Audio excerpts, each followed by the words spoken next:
is up, everybody? My name is Pauper Player, and today we're going to be unboxing Jeskai Ephemerate. And I don't know why Card Kingdom sent me such a big box. I ordered the same exact amount of things I always order, which is cards and a deck box, but for some reason it doubled the box size. I don't know why I'm telling you this. Jeskai Ephemerate is a peak example of a mid-range deck. It just kind of does a little bit of everything. We'll just go over that as we're looking at the cards. If you're interested in this deck, the list will be down in description below, and while you're down there, press the subscribe button. Next week we're actually going to be doing a second Ephemerate video of Orzhov Ephemerate, which is black-white, and then after that we still have some videos planned out. I say that every video and they just haven't come out yet, but just stay tuned for them. And as per usual, we'll be saving our cards in our Dragon Shield matte sleeves and keeping our cards in our Ultimate Guard Boulder deck box. This is going to be a lot more packing peanuts than usual, just due to the sheer size of this box. Oh my god, there's so many. Just millions and millions of packing peanuts here. Jesus Christ. Oh, I bumped the camera, sorry.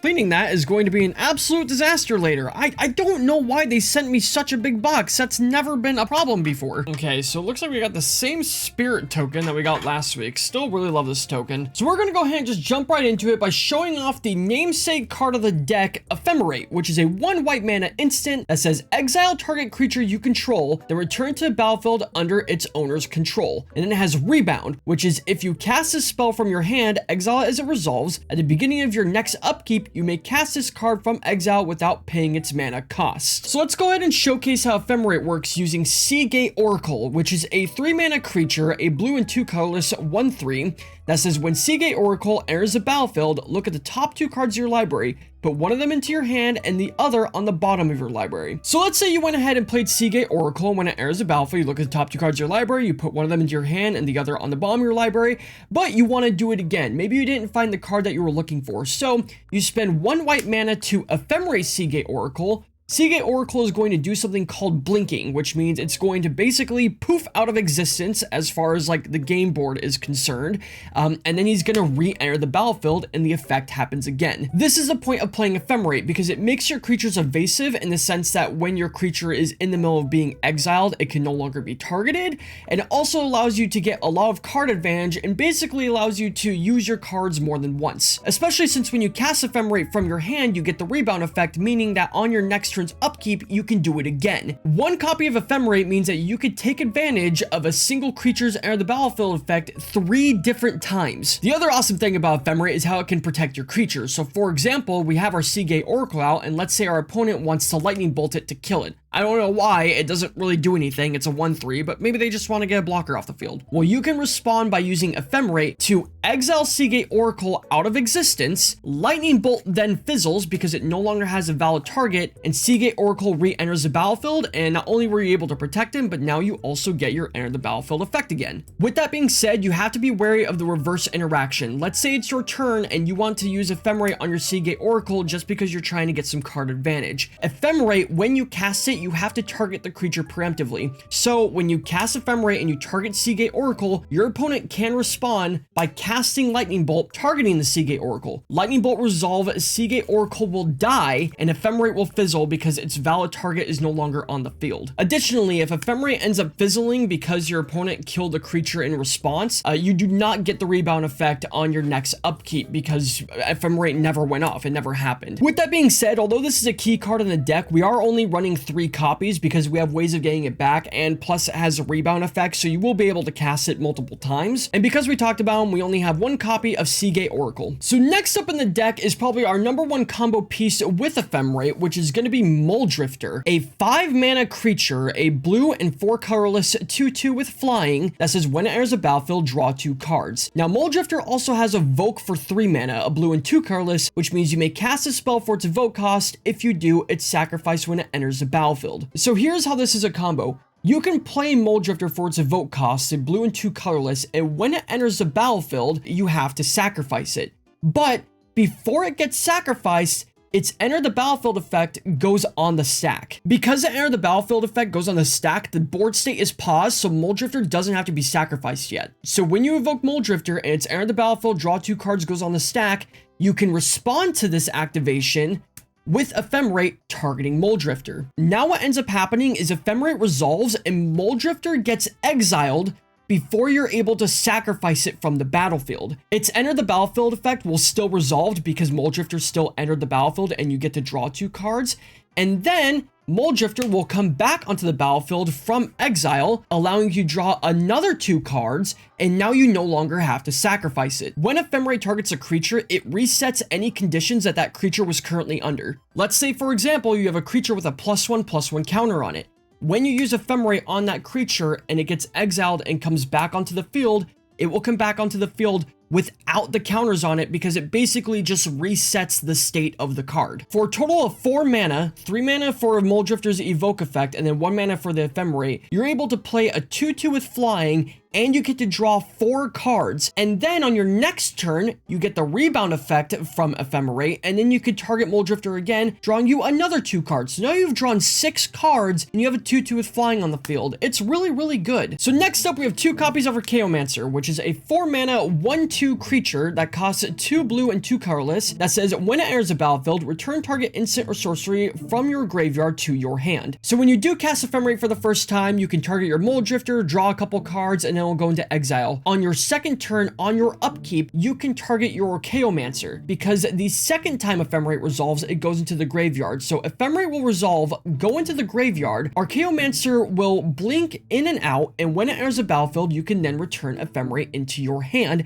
and you can do it all over again. This is the main reason why we only need to play 3 copies of Ephemerate, because we can recycle it as many times as we need. And now that we know that we can infinitely loop Ephemerate, let's go ahead and talk about the infinite combo with Stonehorn Dignitary, which is a 4 mana 1/4 creature, a white and 3 colorless, that says when Stonehorn Dignitary enters the battlefield, target opponent skips his or her next combat phase. So let's go ahead and do a play-by-play of how this infinite combo works. Let's say on your previous turn you played Stonehorn Dignitary, and now your opponent has to skip their combat phase, so you're not taking any damage because they can't attack you. Great. Your next turn begins and you decide to use Ephemerate on your Stonehorn Dignitary. Ephemerate resolves and Ephemerate goes into exile, so you can cast it on your upkeep the next turn. Stonehorn Dignitary will blink, get exiled, come back on the battlefield, and now your opponent has to skip their next combat phase. Your opponent's turn comes up and they are now unable to attack you again because Stonehorn Dignitary just re-entered the battlefield. So your opponent passes, and now on your turn you untap your mana and you go to your upkeep. Ephemerate says on your upkeep you may cast this card from exile without paying its mana cost. When Ephemerate resolves, simultaneously Ephemerate goes into the graveyard, Archaeomancer blinks, goes into exile, re-enters the battlefield, and you get to return an instant sorcery card from your graveyard to your hand. You target Ephemerate, and now you could pay the 1 white mana to cast Ephemerate to re-blink Stonehorn Dignitary. Because you are now recasting Ephemerate from your hand, you now get to do the rebound effect again. Stonehorn Dignitary blinks,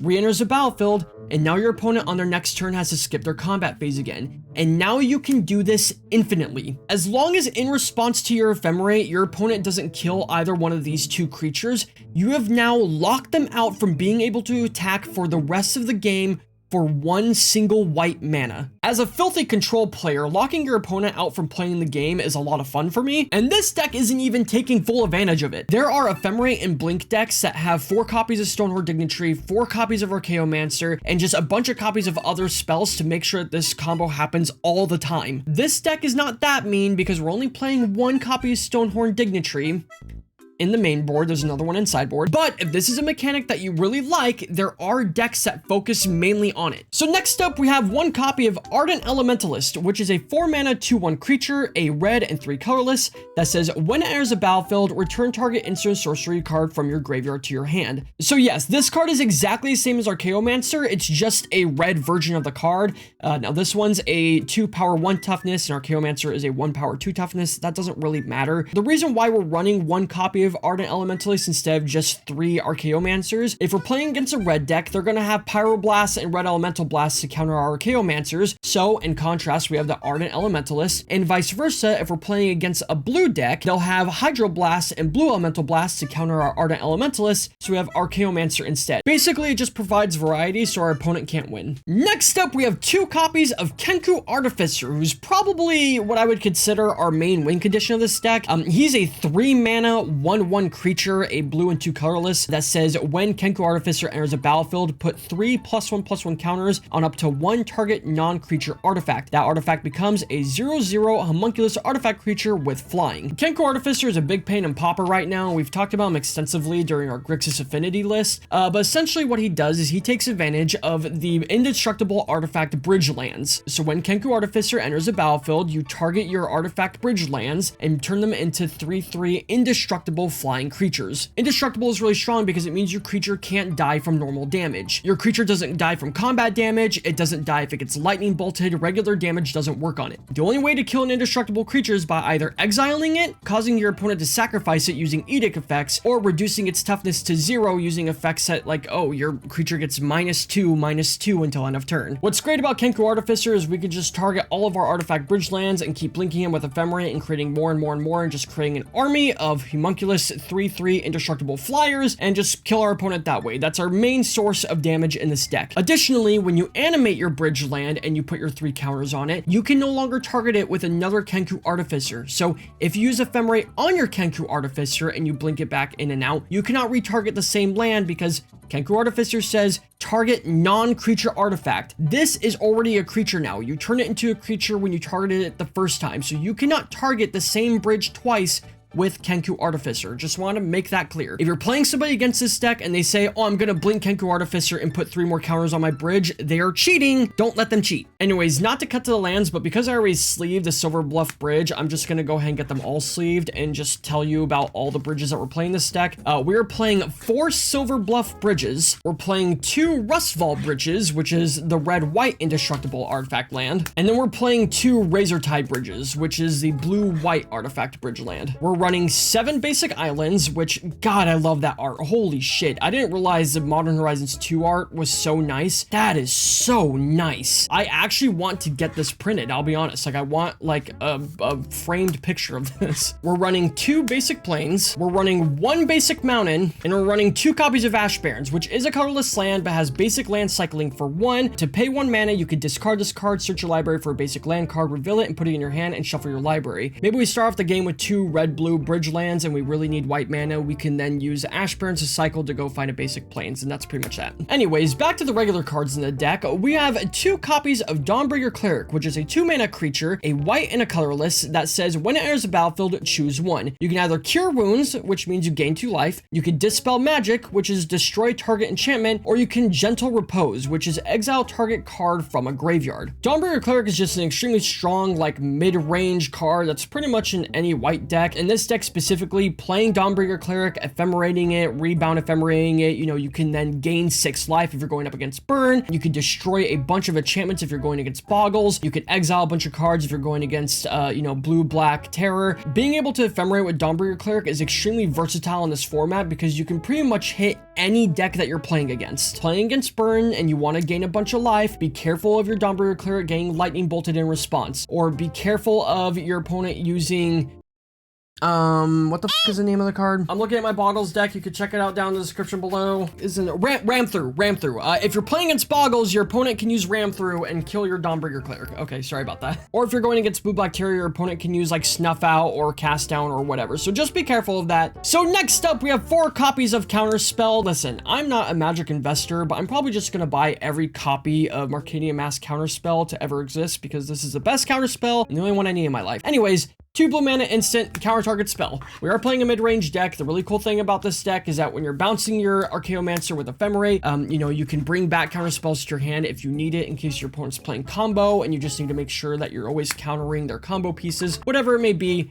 we're just running 4 copies of this. We're running 2 copies of Journey to Nowhere, which is a 2-mana enchantment, a white and a colorless. When it enters a battlefield, exile target creature. When Journey to Nowhere leaves a battlefield, return the exiled card to the battlefield under its owner's control. This is basically just to stop big threats that our opponent may have. The thing about this deck is that because it's Jeskai mid-range control and it's pretty much just a versatile list of you just trying to play cards that win you the game, you don't need to play every exact amount of cards that are featured in this deck tech. With that being said, sorry to glaze over it, we're running 3 copies of Lightning Bolt, 1 red mana instant, deals 3 damage to target creature or player. So next up is an interesting card. We have Cleansing Wildfire, which is a 2-mana sorcery, a red and a colorless, destroy target land. Its controller may search your library for a basic land card, put it onto the battlefield tapped, then shuffle their library, draw a card. So there's two applications for this card. Of course, it says destroy target land, in which you can destroy your opponent's, Tron lands. If you're trying to prevent your opponent from winning with Tron, having 4 of these in main board is really nice because you can basically just destroy their game plan and win game 1. With a deck like Cog Gates, you can destroy Basilisk Gate, so your opponent can't pump their creatures and win the game that way. It's really nice to have land destruction in your main deck, but that's not the primary reason why we're playing it. We're actually playing it for ourselves. As I mentioned earlier, there are very few ways of being able to get rid of indestructible permanents in Magic. Because your artifact bridge lands are indestructible, cards that say destroy target land are unable to affect them. So the way this combo works is on turn 2, you can target your indestructible land with Cleansing Wildfire. Your artifact bridges are indestructible, so they won't get destroyed. So the very first effect here basically just doesn't happen. You target your indestructible land with it, and then you, the controller of this land that you targeted,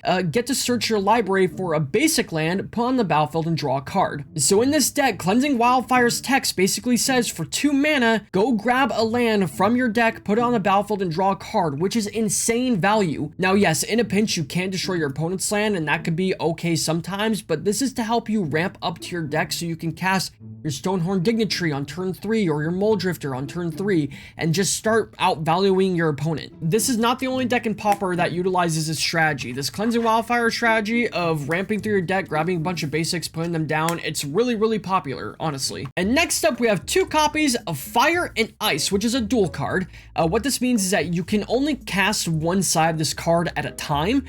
So for a red in the colorless, you can cast the red instant side that says fire deals 2 damage divided as you choose among 1 or 2 targets. Or for a blue in a colorless, you can cast the right side that says tap target permanent, draw a card.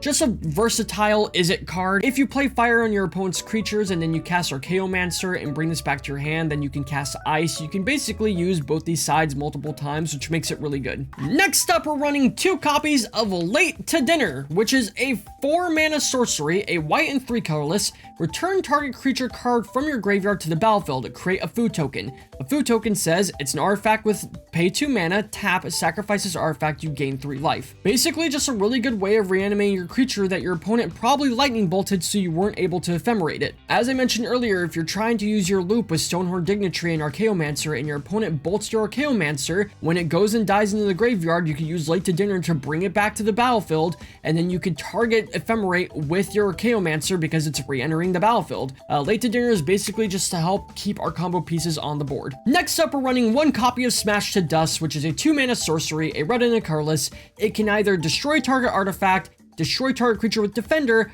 or Smash to Dust deals 1 damage to each creature your opponents control. Like I said earlier, this is Jeskai Control, and you can basically just play whatever versatile cards you want. This is one of the ones that you can either cut or play 4 copies of. The destroy target creature with Defender is actually really relevant in Pauper because Wall's combo is a pretty popular combo deck, which I also have a video on that you can check out down below. But yeah, it's just a good versatile card that you can bring back from the graveyard with Archaeomancer. And then next up, we have Destroy Evil, which is a 2 mana instant, a white and a colorless. You can destroy target creature with toughness 4 or greater, or destroy target enchantment. This is your removal spell for Gurmag Anglers and Tolarian Terrors and whatnot, and you can destroy enchantment. Same thing as Smash to Dust. Versatile card, you can play as many copies as you want. And finally, we have 4 copies of Preordain, a 1 blue mana sorcery that says scry 2, then draw a card. Scrying 2 means you get to look at the top 2 cards of your library, and you could choose if you want to keep them on top, put them on the bottom. You can put them back in any order that you want, and then you draw a card afterwards. We're running 4 copies of this. It's just a nice turn 1 card. Kind of helps us look through our deck a little bit before we use our Seagate Oracle to, kind of pick off the top of our deck. Just helps us filter the deck a little bit. I'm sorry, I guess we're running 3 copies of Rustfall Bridge. I thought there were only 2, but I guess somehow this was out of order and this one was on the bottom. So let's go ahead and get into the sideboard, starting off with 2 copies of Revoke Existence, which is a 2 mana sorcery, a white and a colorless. Exile target artifact or enchantment. Honestly, this is just a budget version of Dust to Dust because Dust to Dust is like $6. So that's it. You just can exile a target artifact or an enchantment. We're running 2 vomit-inducing white border blue elemental blasts for 1 blue mana, counter target spell or destroy target red permanent. And then we're running 2 vomit-inducing red elemental blasts, which is 1 red mana, counter target blue spell or destroy target blue permanent. You put these 2 into your deck if you're playing against a blue deck. You put these 2 in your deck if you're playing against a red deck. Next up, we have 2 copies of Lone Missionary, which is a 2 mana creature, a white and a colorless that says when it enters a battlefield, you gain 4 life. This is a card that you could just bring in against burn decks and you can ephemerate it and gain 12 life because, you know, red. Same thing with our 1 copy of Crimson Acolyte, which is a 2 mana creature, a white and a colorless that says protection from red. Pay 1 white mana, target creature gains protection from red until end of turn. When a card has a protection from a color, it means it can't be the target of spells of that color, and it also can't take damage from cards of that color. So Crimson Acolyte has protection from red, meaning that it can't be lightning bolted, and you can block their Monastery Swift Spears and it won't take any damage. And then you could pay 1 white mana to protect your other creatures from getting lightning bolted, like I mentioned earlier. Next up, we have 1 copy of Lose Focus, which is a 2 mana instant, a blue and a colorless. Counter target spell unless its controller pays 2. And then for a blue mana, you can replicate it, which means when you cast a spell, copy it for each time you pay its replicate cost. You may choose new targets for the copies. So what this basically means is that if you know that your opponent has like a lot of mana up, and they're able to pay the 2 mana so the spell doesn't counter their spell, when you play Lose Focus, you can pay the blue and the colorless, and then you could pay 3 more blue to create 4 copies of Lose Focus, and you can counter the target spell 4 times, meaning that your opponent would have to pay 8 mana in total for all the copies of Lose Focus so that their spell doesn't get countered, which they're not going to be able to do. This is actually a really good card. I'm surprised this card isn't more popular. I feel like this is a really cheap replicate cost to just keep stacking this effect onto your opponent, but it doesn't matter. Next up, we're running 2 copies of Spell Pierce, which is a 1 blue mana instant counter target non-creature spell unless its controller pays 2 mana. We're running 1 extra copy of Stonehorn Dignitary. Kind of wondering if I should play a 3rd Stonehorn Dignitary, but for right now, we just have the 1 extra copy. We're running 1 copy of Ingot Chewer, which is a 5 mana creature. When it enters the battlefield, destroy target artifact, and it has evoked for 1. So like Muldrifter, you could pay the evoke cost, play Ingot Chewer for 1 red mana, use Ephemerate on it while it's entered the battlefield goes on stack, which says destroy target artifact, blink it. It then gets to stay on the battlefield. You get to destroy a 2nd artifact. For a red and a white mana, you get to put a 3/3 on the field and blow up 2 of your opponent's Mirror Enforcers or their Blood Fountains or their Blood Tokens. I mean, it's just really good value, honestly. And then finally, we are running 1 copy of Fiery Cannonade, which is a 3 mana instant, a red and 2 colorless. Fiery Cannonade deals 2 damage to each non-pirate creature. Basically meaning if your opponent's playing a bunch of goblin tokens, I wonder why, you can basically just board wipe them and just win the game. And then you can keep linking this, by the way, so if they keep playing small creatures, you can just keep blowing them up.